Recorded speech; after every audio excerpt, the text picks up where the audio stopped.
What's up, Goal Guards? Welcome to my very first question and answer session. This should be pretty fun. I'm pretty excited for it. We got some good questions in over the past couple of days. Some good hockey related stuff, some personal stuff about myself. Should be pretty fun. This is something I'd like to do maybe once a week or a couple times a month. Get some more information out there for goaltending, for hockey, and you can learn a little bit more about me in the process. So this will be pretty cool. Before we get going, quick shameless plug for my online store. I've got some vintage style trucker snapback hats available, as well as some regular trucker hats on there. I've also got some mental preparation posters, things that say like breathe, I'm playing the moment. Go ahead and check that out. That's thementalgoalieschool.com. I've got all that stuff available. The first question comes from Ed in Massachusetts. Ed is actually one of my students, and this is a great question from him. He asked, should I stay deeper in my net for an odd man rush with a passing option? It's a great question. Well, what should you do when you have a guy coming down the right side, and you know he's got a passing option? Hopefully your defenseman is in the middle and they're playing the pass like they should be and that they're in position. Control what you can control, and that would be staying square to the shooter. As soon as you back up, as soon as you get deeper in your crease, the shooter's gonna see that, and a good shooter will keep his head up and take advantage of that. As you drift back, the holes and the corners open up on you, and they'll be able to snipe you and hit those corners. So definitely, I would say, stay out at the top of your crease, challenge the shooter for sure. Never make the first move, and that's the most important thing out of all of this, is never make the first move on the shooter. Don't give him any net. Don't show him what you're planning on doing. Don't even let him think that you're thinking about that pass. Be square to that shot and be ready for it. Definitely don't make the first move. That was a great question. Thanks, Ed. So these next few questions came from John in New York. And the first one he asked is, what is my favorite thing about coaching? John, that's an awesome question. I love it. My favorite thing about coaching is definitely seeing the development of players. I can be on the ice with a student for a few months or even a few years. And what's so cool is to be able to look back at where you started with that student, you know, when they first got on the ice with me, to where they're at now, and see their development over that course of time and be a part of their accomplishments. That is just a really awesome feeling. John also asked, what is my favorite hockey memory? John hitting me good with the personal questions. I love it. This is a tough one. There's so many memories, as you guys know, that have been playing for a while. I mean, how do you just pick one?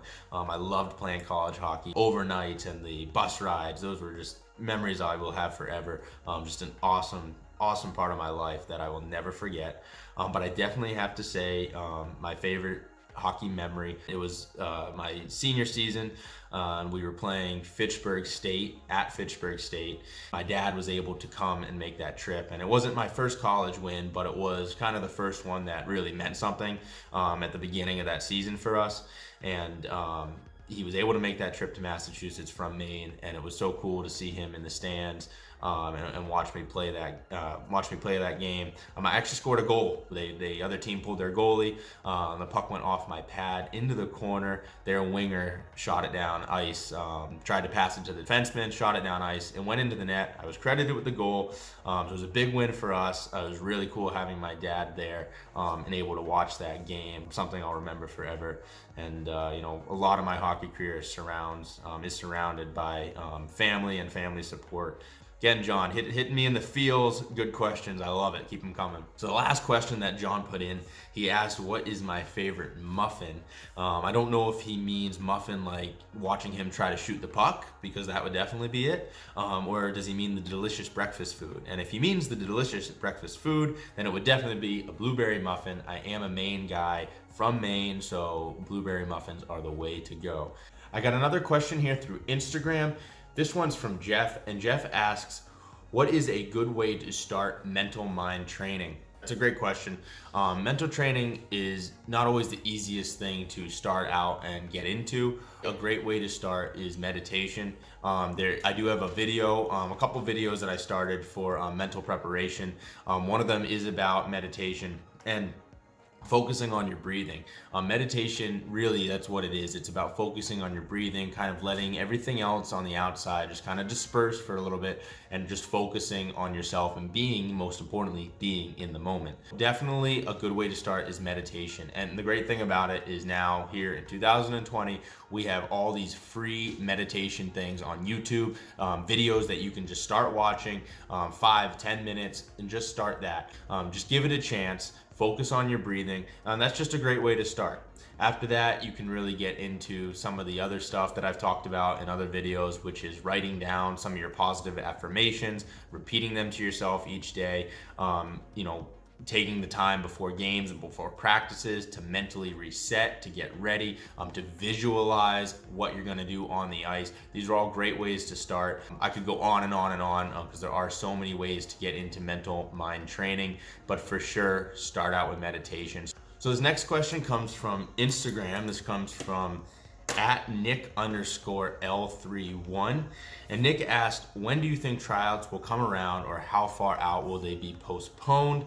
I don't know if I'm really the right person for this question. I'm in the same boat as all you guys. I just want to hit the ice as soon as we possibly can. That being said, when tryouts do come around, we want to make sure we're ready. And even though we're not able to be on the ice right now, we should still be taking plenty of measures off the ice to make sure that we're as ready as we possibly can be when we're able to hit the ice for tryouts. Stretching off ice, doing some body weight circuits. If you have weights at home, trying to get a workout in. Definitely, it's easy to do some cardio, go for runs, do some sprinting and some interval training.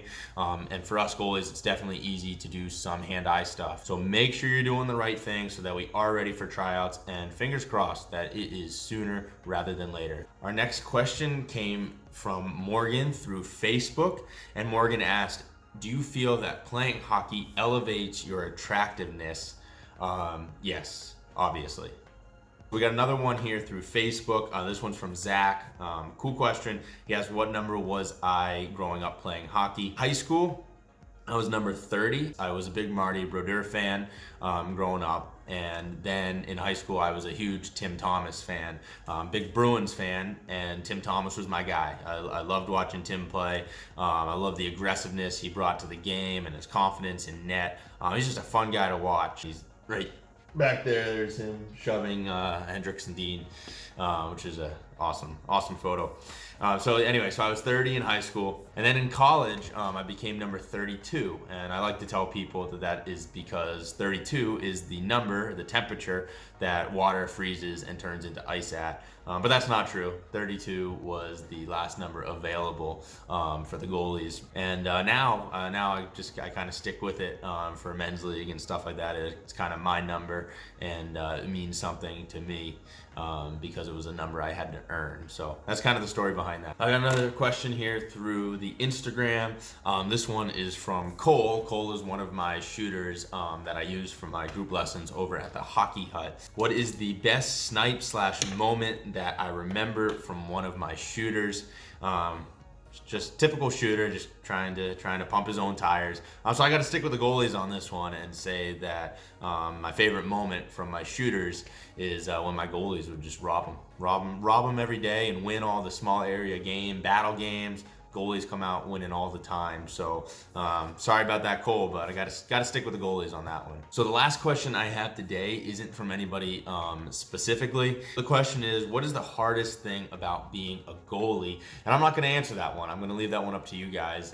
Go ahead and answer that in the comments below. Shoot me a DM on Instagram or Facebook. Let me know what you think. Put that one in the comments. And what is the hardest part about playing goalie? Guys, thanks for watching. This was pretty fun.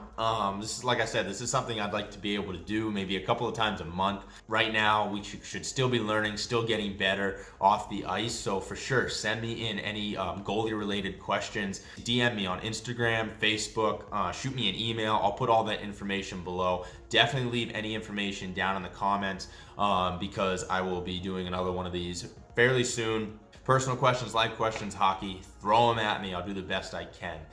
Again, guys, thanks a bunch. A lot of fun, and definitely stay safe out there, all right? Hopefully we're out of this very soon and we can get back on the ice doing what we love. But for now, stay safe. Take the necessary precautions that you need to.